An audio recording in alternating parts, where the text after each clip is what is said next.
ভারতের উত্তরপ্রদেশে হালাল পণ্যের উপর নিষেধাজ্ঞা দিয়েছে যোগী আদিত্যনাথ। তো এই যে এই অঞ্চলের রাজনৈতিক এবং ধর্মীয় ভাবাদর্শকে উত্তপ্ত করা, এই যে যোগী আদিত্যনাথ লোকটি সবসময় মুসলমানদের অনুভূতিতে আঘাত করে সুড়সুড়ি দেওয়া তার রাজনীতি।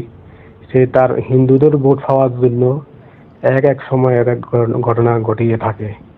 এরই প্রেক্ষিতে বর্তমানে ভারতের বিভিন্ন দোকানপাট এবং সুপার স্টোর থেকে হালাল নামক পণ্যগুলা সরানো হচ্ছে। কোনো হালাল চিহ্ন দেওয়া পণ্য দোকানে রাখতে পারবে না। অথচ পৃথিবীর বিভিন্ন দেশে, বিশেষ করে অমুসলিম দেশেও হালাল পণ্য সুপার স্টোরে রাখার অনুমোদন আছে। এটি সারা বিশ্বে বিশেষ করে বিশাল চাহিদা।